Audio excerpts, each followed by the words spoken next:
You're listening to the Archaeology Podcast Network. Hello out there in Archaeology Podcast land. This is Dr. Alan Garfinkel. I'm the president and founder of the California Rock Art Foundation. And what we do is we identify, evaluate, manage, and conserve rock art both in Alta California and in Baja California. We conduct field trips, we have trainings, exercise, we do research, and in every way possible, we try to preserve, protect, and coordinate treasures of Alta and Baja California rock art, of which there are many and diverse. We also work closely with Native Americans and partner with them to recognize and protect sacred sites. So for more info about the fabulous California Rock Art Foundation, you can go to carockart.org. Also, I'm open to give me a call, 805-312-2261. We would welcome sponsorship or underwriting, helping us to defray the costs of our podcasts, and also membership in California Rock Art Foundation. And of course, donations, since we are a 501c3 nonprofit scientific and educational corporation. God bless everyone out there in podcast land.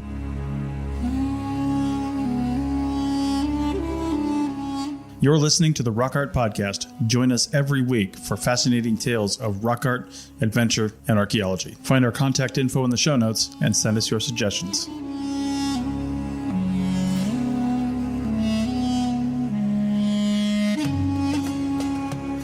Hello, you Archeo podcasters. This is Dr. Alan Garfinkel. I'd like to introduce episode 67. We have Kari Crutcher on board today. She is the executive director of the Ridgecrest Convention and Visitors Bureau, also involved with the creation of the one and only Rock Art Festival. So we'll learn a bit about a place called Ridgecrest in the Western Mojave Desert. See you soon, gang.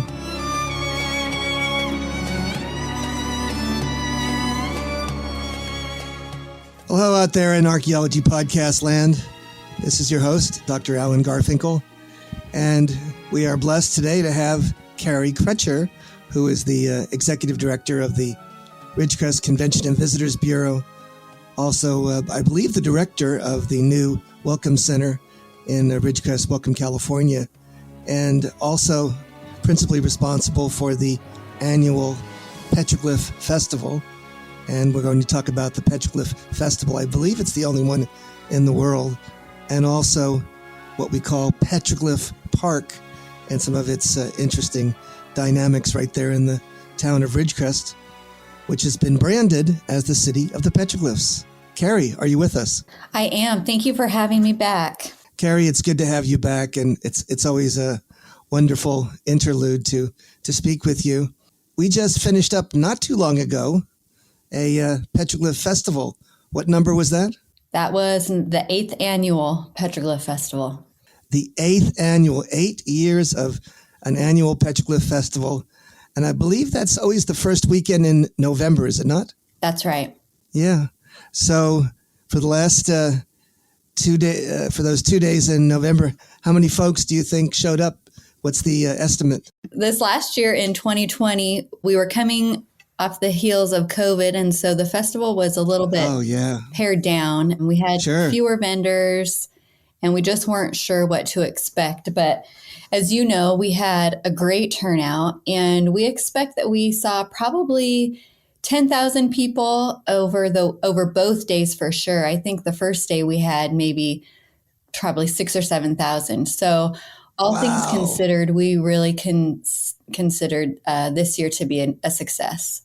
Well, I attended a conference, an archaeological conference in Las Vegas recently, and the numbers were only 50% of what they had expected on average. So pulling in 10,000 is absolutely incredible. How many vendors do you think you had?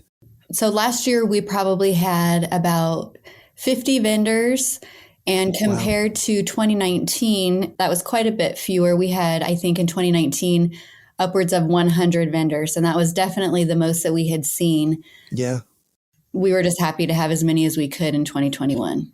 And so maybe we should start this off by explaining what a Petroglyph Festival has been and what it's been and sort of its evolution vis-a-vis your association with it and kind of your repositioning in the last year or two. Go right ahead. So it really started with my predecessor. His name is Doug Luke, and he and his wife had a passion for petroglyphs and the Native American, I want to say art. Is that right, though? What should I say? Yeah. No, it's art. Okay. Sure.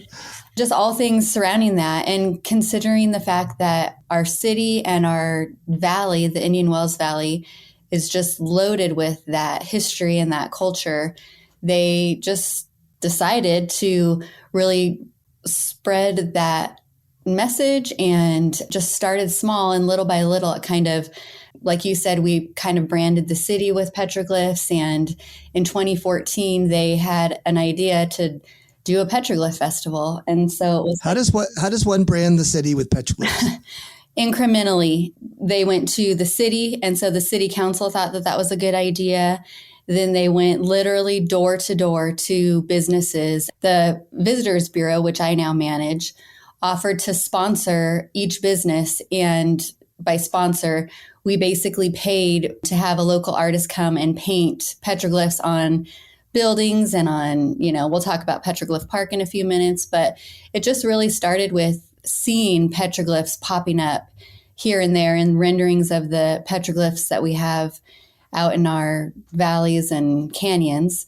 And just one by one, little by little, petroglyphs started popping up until it actually became a visible identity that we've now adopted. So it begins to be associated with the identity of Ridgecrest. Right. Yeah.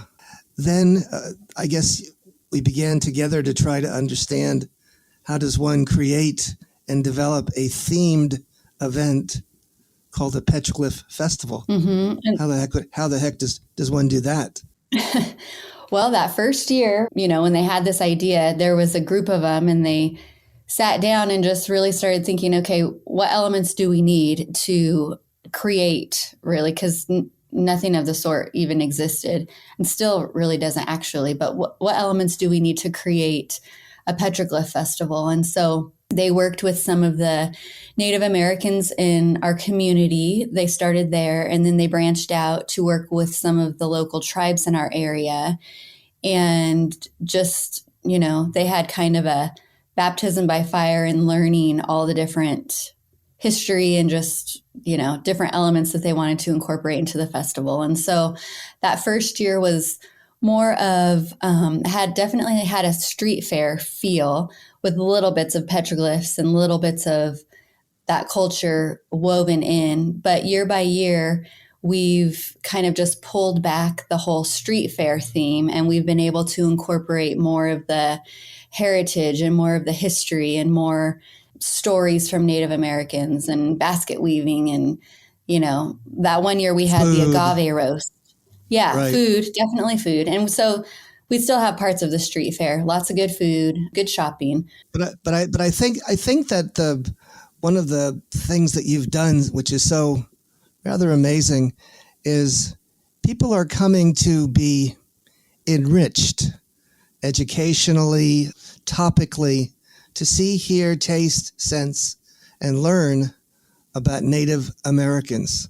Isn't that amazing? It is, and it's very true. We've really worked hard to incorporate the educational aspect of it and to have it be a fully immersive experience. So usually during the Petroglyph Festival, Matarango Museum is facilitating tours, actual petroglyph tours to Little Petroglyph Canyon, which sits on our Navy base here. And so you can kind of just take it all in. We have visitors that come from internationally, actually, during the festival time. So it's something that we're really excited about each year. And so they have a chance to take a brief field trip and to see and touch the real deal on base. What else can one do, I guess, is get a sense of some of the dances and singing and entertainment venues from some of the groups that we've been successful in bringing on board. Yes. So the last few years, we've had a few really performances that have been a highlight. Keynotes, I'd have to say, hallmarks. Definitely. Yes. We've had the Ram Dancers. And the Ram Dancers is quite a remarkable thing. Here's Dr. Alan Garfinkel, who's been studying rock art, principally associated with bighorn sheep out of the Cosos for about the last 40 or 50 years. beginning back in way back in 1980 or even earlier than that. And I had never heard or known in contemporary circumstances that there was a group of native people who still practiced and recognized their ancestral connection to the bighorn sheep and danced as the ancient ones did, replicating the movements of the bighorn and perceiving a religious connection to them. Well, I think by accident, several years ago, when I was looking on the internet, I saw a picture of them, and they were very colorful, and it was a whole family, a clan, I'd say no less than 10 people. And it said they're called the Ram Dancers of the Grand Canyon. And I said, oh, my word, I can't believe this. And I saw a video of them. It was fabulous.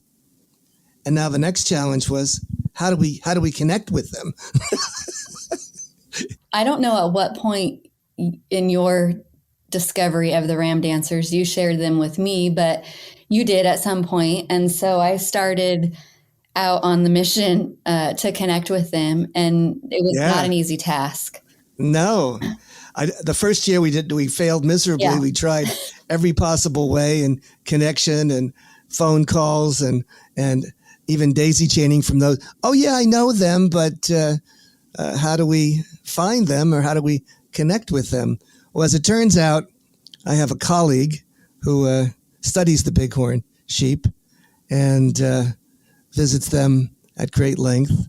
And he told me, well, there's someone I know. I think her name was Marcy. Yes. And she's associated with the Wallapai. And she's involved with cultural resource management and heritage preservation. And she might know something about them. So I called her, and yes, she answered her telephone. And she said, oh, yeah, I know them, and they're friendly with me, and I connect with them regularly, and I'll get them for you. And that was the big breakthrough, wasn't it? Yep. And so I started working with Marcy, and she really was instrumental in connecting us, and then really kind of being the middleman that first year. And so they came to the festival, and it was such an incredible experience. And our whole town was just kind of a joy. Oh, yeah. And just crowds came just to watch them. And I think we had them share 2 or 3 times that first weekend. And they come with the whole family. They're the men, the women, the children. And you have to understand, they come from the bottom of the Grand Canyon. Yes. The bottom. Literally. Ladies and gentlemen, they have to take a helicopter out of the Grand Canyon to even get to a vehicle so they can drive how many hours of driving to get from the bottom of the Grand Canyon to Ridgecrest, California. It's quite a trip. But they're the nicest people you can possibly imagine. They feel tremendously honored. They're very humble people and just a joy to behold. Absolutely. We're proud to have them each year. And so we have them, and we have others that are of Native American association, do we not? We do. Not as many have been a fixture. The others have kind of rotated throughout the years. This last year we had, and actually this was really another one of the highlights, the gentleman from the Tabatalavil tribe. Yes. Mm-hmm. When he shared, that was really, it just draws a crowd. People just stand and listen, and it's really neat. Yeah, this is a local indigenous group. They're from the far Southern Sierra. And when you have local indigenous Native American people telling their stories and connecting with the people, it's rather special. Definitely.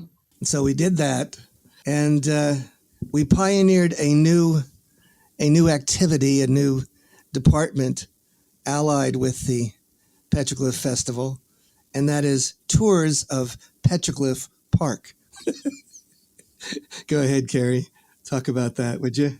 I think it's a lot more exciting in real life than it sounds. But here in town, we have Petroglyph Park. And so that is a county park that that original group that really worked to brand Ridgecrest as the Petroglyph city. They worked with the county to create this park, and it's an actual park with a playground and trees and sidewalks for walking and riding bicycles. But throughout the park, we have replicas of actual petroglyphs that are found here. I believe those are the ones that are in Petroglyph Canyon. Is that right? Yep, and they also have representations of petroglyphs that are found all over the world. And one gentleman did all these. He actually was there with me, and I believe he said there was something like 25 tons of rock that was imported, and he had to erect it and set it up from an engineering standpoint. And actually, in one of the cases, he actually did an experimental study to discern how long it might take to do just one of these images to do it. And it took just for one image, the life-size bighorn, I think it said he took him 8 hours to actually manufacture one of those images. Is that right? So I didn't actually know that.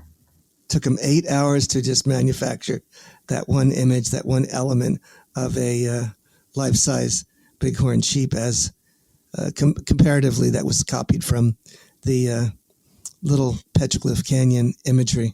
So anyways, he was there, and we talked about how he personally did this. He did all that etching and scratching and pounding and painting for all these glyphs that he's done on site. They weren't done off site and dragging. He did all of his work over the course, I think it was like 3 or 4 years, to just put those images on the rocks and erect them all over this park. And so my job, should I decide to accept it, was to go there and educate those people who had an interest in walking around the park and learning something about these glyphs. And it was fabulous. It's like a slide presentation or PowerPoint presentation, but it's up close and personal.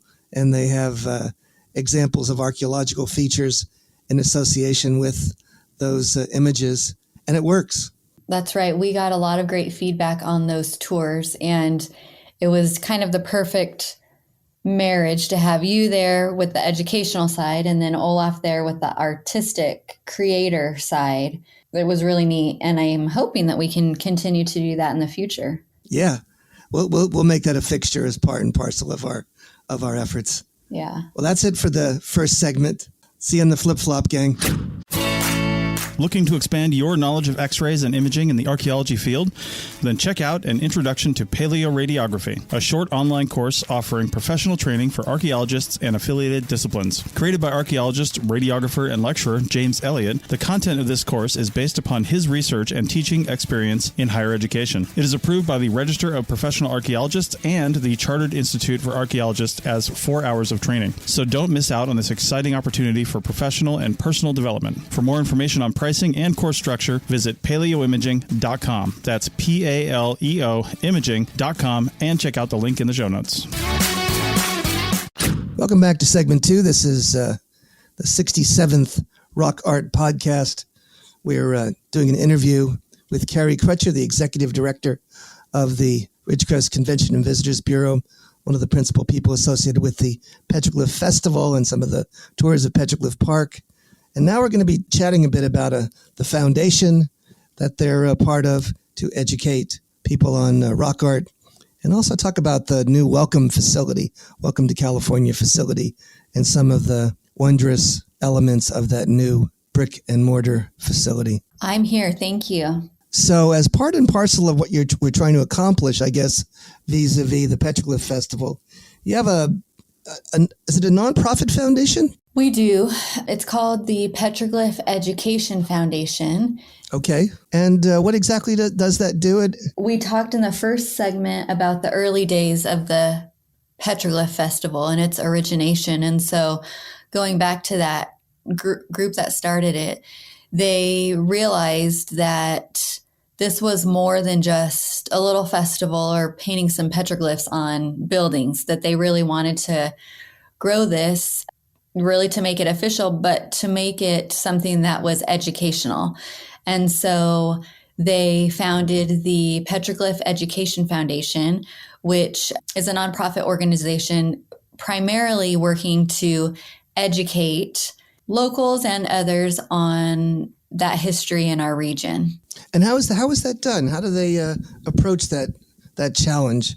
I know that's been a love and a passion for me as well, but it isn't something that is easily accomplished, is it? No, it's not at all. And the makeup of the board of directors is a group who is just passionate about this, similar to you. And I know that your board of directors is very passionate about what you guys do, but it's made up of a few people who work with Matarango Museum, some museum docents, an archaeologist, just different people who come from that kind of a background. And so they work, and I've got to say, we work really closely with Matarango Museum. They are integral in the educational part. So they work with the local schools.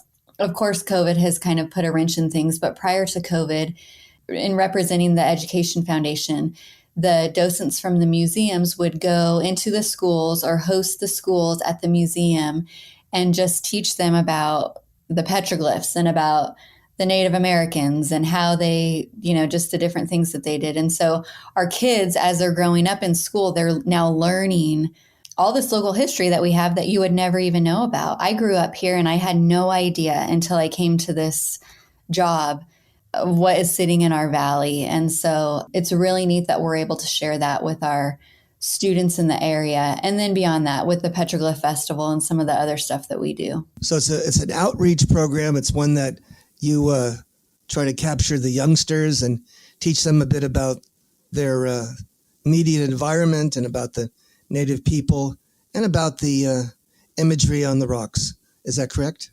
Yes, that is correct. And how has it been going? Is it something that you do regularly throughout the year? About how many students do you get to see? Where do they go to experience this? Yeah, they do it regularly throughout the year. And depending on the size of the school, the museum will either go to the school and bring some of the artifacts and some activities and some art projects that they can do there at the school. The smaller schools actually go to the museum, and here in my office on my little bulletin board, I have a drawing that my son did when he went to the museum with his class. And so each of the students get to do their own little versions of a petroglyph. And so it's really neat. So do they ever go out in the field to the actual rock art, or are they mainly going to the museum itself? That part of it isn't something that they incorporate with the students in the school district. They do host field trips otherwise, though. Oh, good. That's very nice. I know that I did that on my own when I worked with some of the Native American groups, the Owens Valley Career Development Center. And I took we had field trips both for the parents and the children, and did some in-class learning, and then actually had them go on field trips to an actual rock art site themselves and experience what that was all about as well. So it sounds like there's that opportunity there to enhance the experience, both from the museum side and in some real live associations with perhaps some of the rock art itself that's there on the base or even outside the base for that matter. And now, I guess, there's another part and parcel of all this with something called, is it called the California Welcome Center? Is that the name of it? It is the California Welcome Center Ridgecrest. We are now part of a network of 21 California Welcome Centers that are strategically placed throughout the state of California. So the California Welcome Center just opened, and it was opened, grand opening, I think it was synchronous with the festival, wasn't it? It was. And so it was a brilliant idea and also a horrible idea. I thought this is either the best idea we've ever had or it's going to kill me. I don't know.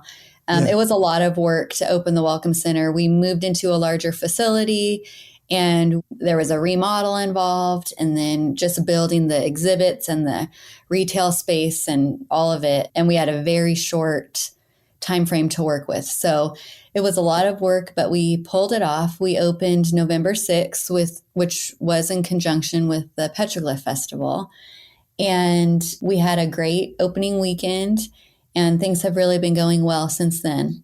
How many folks toured the facility, do you think? A few hundred. Yeah.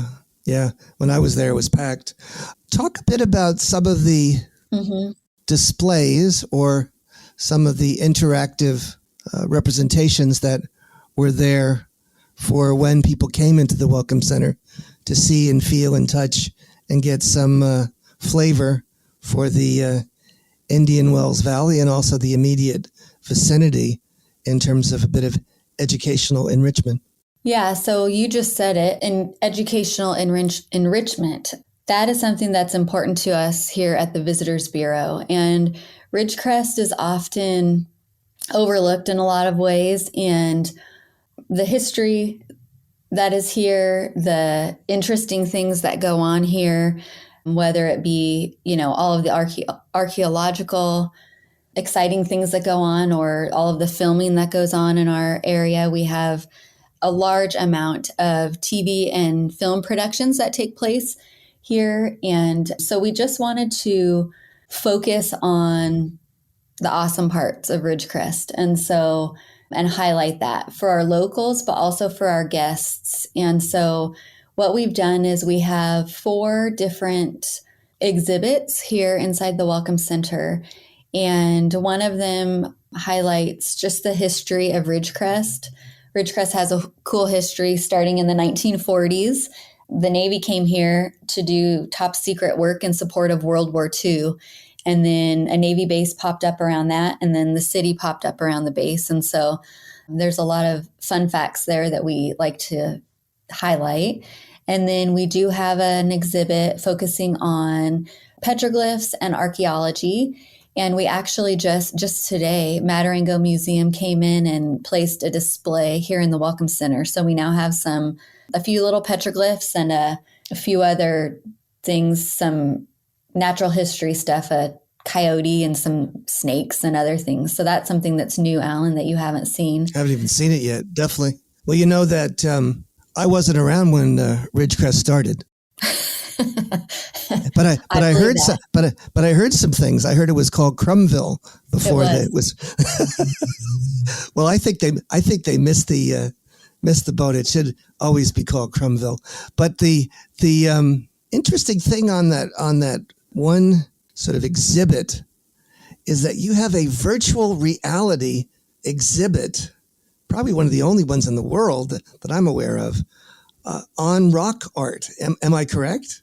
Right. And so that's kind of our final, last but definitely not least exhibit. We have a virtual reality experience. What the heck is that? What the heck is a virtual reality experience? Tell me about it.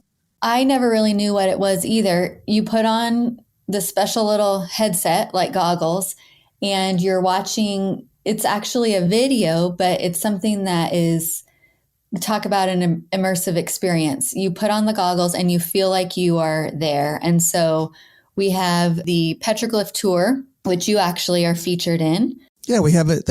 We drop them right down in Little Petroglyph Canyon, and we start showing them some of the glyphs. And it's 3-dimensional. They can reach out, they can turn around, they can look up, they can look down, and they are in the canyon.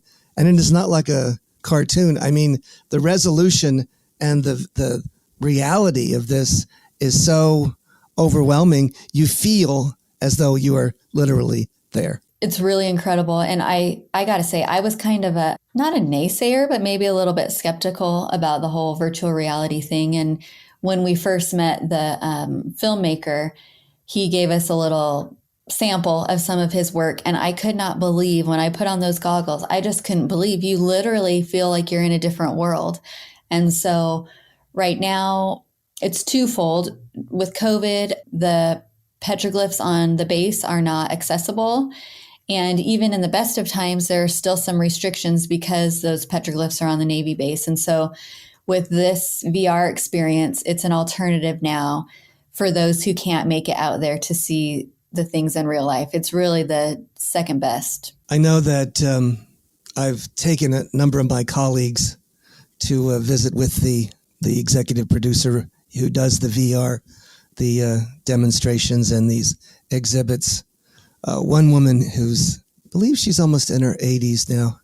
She's been down to the Great Mural Rock Art, these larger-than-life size paintings in Baja California, about 100 times, about 50 times in her lifetime on the back of a mule.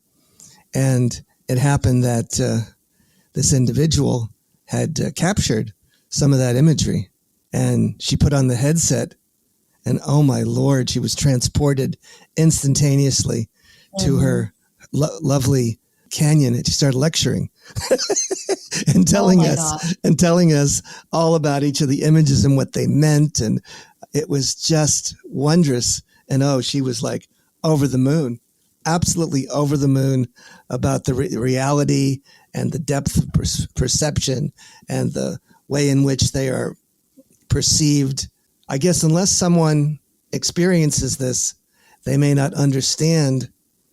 It's like being on a holodeck. If you've seen that Star Trek, show, you really feel as though you're part and parcel of this environment, and you can literally reach out and touch and feel and sense the imagery. Plus the environment is there. The natural environment is all there for you to experience with a sense of brilliance and tone and everything else about it. It's gone on beyond the sort of the animatronic elements to something that is really hard to explain and over the top, isn't it? It is. That's it. It's hard to explain and over the top and just absolutely incredible. You kind of just have to see it to believe it. Yeah.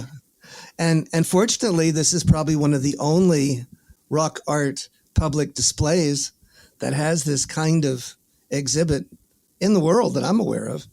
I don't think there's any others at this point, with the exception of maybe some in China or some other places like that, where they're using the technology to not do rock art, but deal with some of the other historic elements of their culture.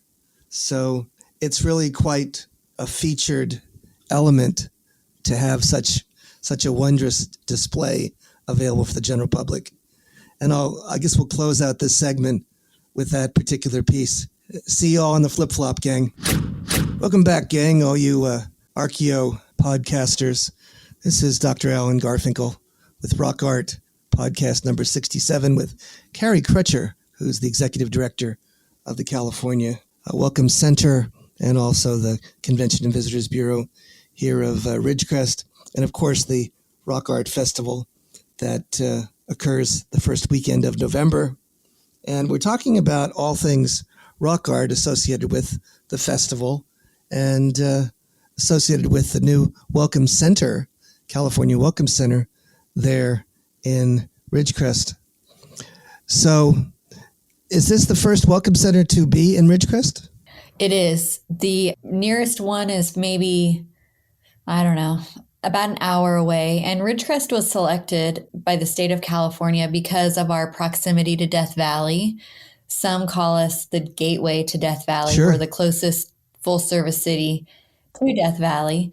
And also our proximity to the national parks to the north. So it's a good spot for a welcome center. Oh, yeah. Yeah. It's strategically placed.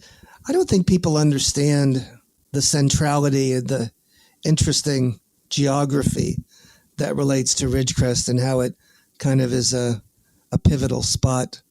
It's been pivotal for me for the last 40 or 50 years.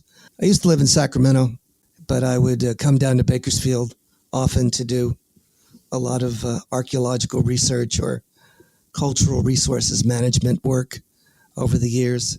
But my tug was always to connect with Ridgecrest. Ridgecrest is there at the western edge, the southwestern corner of the Great Basin. It's also just north of what's called the El Paso Mountains, which has the Garlock Fault at the base of it. And it is kind of, straddling what might be called the Mojave Desert versus the floristically the Great Basin. The higher deserts move up to Owens Valley, which is just north of Ridgecrest. And then south is the Mojave Desert. Well, just to the west is the far Southern Sierra. And that's the all-weather pass, Walker Pass, that exists, that allows people to roam from Bakersfield all through the South Fork of the Kern River Canyon and traveling on up over the Sierra and right on down into the Indian Wells Valley and the western Mojave Desert. Well, also it's geographically sort of central to a number of different, what we would call Indian groups. They call them ethnic identities or ethno-linguistic groups or tribes, if you will. And this is a heartland for a lot of things. They call it the heartland of the Nunnik of the Great Basin, Paiute Shoshone. It's also an area where we talk about maybe a homeland to the ethnogenesis, meaning the beginnings or the development of this ethnic entity that they call the Nunnik, which are the historic native people speaking the languages of the Paiute Shoshone. Well, up in the mountains, we had a group called the Tabatalabal, and they were the pinyon pine nut eaters. They were a linguistic isolate, and they had the resources of the Sierra there at their fingertips. They had the water, they had the pine nuts, they had the acorns, they had the fish, they had a lot of different resources, and their numbers were a little bit higher than the desert. You can go up to the peaks right there, 5, 6, 7, 8,000 feet, and then you descend down to 3,000 on the desert floor, and you go through a number of floristic groups. You go from the pinyon pine at the top, and then you go through the Joshua tree and the sagebrush down to the creosote bush scrub, all in a matter of maybe half an hour or less. And it's rather amazing, just the diversity that's there. But right there, you get into the volcanic terrain that's just absolutely mesmerizing. And there's a tremendous amount of lava, volcanoes, and geothermal activity just right there at the base of what's called Walker Pass, right there just north of Ridgecrest. And so Ridgecrest is sort of at the center of all this. It's also for a research standpoint, it's also the place where a number of researchers have said that the Uto-Aztecan linguistic groups, which are scattered all over California, from Southern California, but also into the American Southwest and into Mexico, may have in fact originated right there vis-a-vis a homeland, smack dab there at China Lake. So for many, many reasons, there's a lot going on in this place we call Ridgecrest. Remember how I said a few minutes ago that so much neat stuff goes on here and we're just overlooked?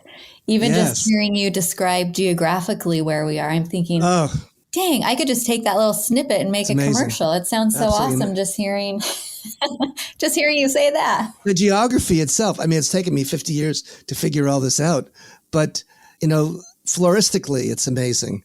When you get a good rain or any kind of a spring flowering in the desert, it always amazes me to see the literally fluorescent, the colors of these native plants that can be seen just by walking the ground and into the canyons around Indian Wells Valley. I know that there's always a spring flower display with Matarango. It's jaw-dropping, isn't it? It's incredible. I mean, yeah, unfortunately this year we didn't get much rain, so we probably won't have much of a wildflower season, but on those years when we get a good bloom, it's just incredible. And then you pair that with the sunrises and sunsets over the Sierras, and it's just beautiful. And people tell me that people come from all over the world to see the clouds that exist only in Indian Wells Valley because of the unique properties of the winds. The winds get sheltered by those Sierras, right, coming up over the top. Right. And then they shoot out and stretch these clouds, and they have cloud formations that are found nowhere else in the world except for the Indian Wells Valley. And so when you meet these people, as you would at the Welcome Center or other places, it's always amazing to hear that they're on their way to Death Valley, or they're looking for Trona, the Trona pinnacles, or right. or they want to find out about the El Paso Mountains and Last Chance Canyon, Mm-hmm. or the sacred mountain of the tribesmen, where it's Black Mountain is there. I mean, it's never ending. Right. Everywhere you look, there's a story. And if someone is interested in the natural world, history and prehistory, it's all around. You've got the mining towns of Randsburg and Johannesburg just there. They're living legends. Right. And just to the south of Ridgecrest, there in the El Paso Mountains, I personally put the entire mountain range on the sacred site register for Native Americans because I was asked by the Kauai Sioux people to do that. It has the highest concentration of rock rings in the entire California desert. Right there, that entire mountain range has literally thousands of them, thousands of rock rings. And rock art is everywhere. To the north, we're having, there's another privately owned treasure, and that's a place called Little Lake. Little Lake, you can stop and see rock art that's available both right in front of you or over at what's called Fossil Falls and Red Hill, which is a cinder cone. And the California Rock Art Foundation will be taking a bit of a field trip out there. And fortunately, we're blessed that the private owners of this treasure allows us to visit and take little field trips in there. So that's kind of remarkable and a lot of fun. But the BLM also has areas that are open for camping, and right there at Fossil Falls.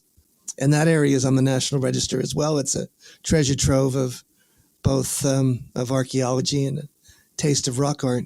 So you have all of that. Plus now with the partnership of the California Rock Art Foundation with the Welcome Center, we're going to be having a series of lectures, aren't we? We are. Lots planned for this partnership in the future. We have one coming up with a native Californian Indian weaver, don't we? Yeah, so we're looking in March, I believe, to host her. Her name is Lucy. Yeah, Lucy Parker, and she's I believe the granddaughter of a famous weaver named Parker Tellis, and she produced some of the most magnificent masterpiece California Indian baskets in the history of the art form. And as it turns out, I'm the editor of a volume that features her amongst other weavers. And we're honored and blessed that she has continued that tradition. And she told me that both her daughter and granddaughter are also weavers, California Indian basket weavers, if you can believe that. Which is amazing. She's a Kuzetica Paiute, which means a Mono Lake Paiute. She also has Miwok ancestry and Pomo. So she's got a lot of bloodlines that are some of the most spectacular weaving traditions in all of California. So I did hear her before, but just on Zoom. I've never met her live, but this will be exciting for me to connect with her. And then we're going to try to get a colleague of mine who's going to bring down some of his very rare and very amazing California Indian masterpiece baskets. So we'll have quite a lot to do and say, and she'll be weaving and be able to spend the entire day there talking to visitors to the Welcome Center and having a good time interacting. So I think this is sort of a beginning of things to come vis-a-vis the way in which we can do some of this educational enrichment. One of the things I like to do, even with these one-day field trips, is to twin them with a deep dive into the mysteries of rock art study in Native American and lecture. So we're going to be using the facility, the hospitality of the Welcome Center to do some lectures and also have perhaps a keynote speaker in the evening, the day before we do the field trip. So that's all planned as well. Give me sort of a vision of what you think we're headed in for the future with the Welcome Center and, of course, the Petroglyph Festival. Well, I mean, you touched on 2 specific events that we already have in the works, but we really look forward to the partnership with CRAF and with any other entities that are willing and interested. But we just want to grow the educational aspect like I talked about before. We have a beautiful facility now, lots of interesting things to see. We've really highlighted our area beautifully. And so we look forward to now bringing in others who can highlight their expertise. Yes, highlight their expertise. Their knowledge, their expertise, their core competencies, because there's so many amazing people that live in the Indian Wells Valley. At one point, believe it or not, they said there were more people living in Ridgecrest that had PhDs than anywhere in the country. And I think that was because of the base there at Ridgecrest employing some tremendous people that had incredible academic background. I absolutely believe that that's true. We have some incredible minds here. And because of that, there's tremendous treasures. I never fail to amaze me when I start, going on the road or talking to people, and I mention Ridgecrest, and they tell me that they'd been out there and visited some of the wonderful places to see and do. And it's an amazing place, visually stunning in a lot of ways, and also endlessly engaging for the mind if one is interested in learning more about the natural world. I call it the natural history and culture history of when you're thinking about sort of going into the desert. People see it as a place of lack, a place of deficiency. But I think as one begins to drill down and learn more about it, it can be endlessly engaging. And one could spend a lifetime just trying to learn a bit about how it ticks. Don't you agree? Absolutely.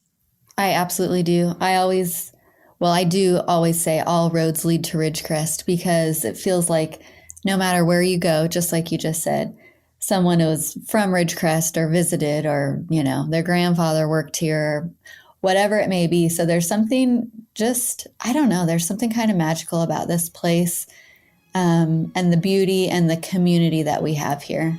It's kept me, centered in this particular location for 50 years. Must be a reason for it.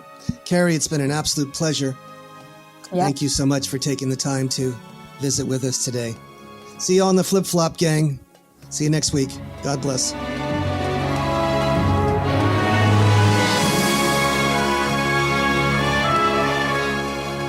Thanks for listening to the Rock Art Podcast with Dr. Alan Garfinkel and Chris Webster. Find show notes and contact information at www.archpodnet.com/rockart. Thanks for listening, and thanks for sharing this podcast with your family and friends.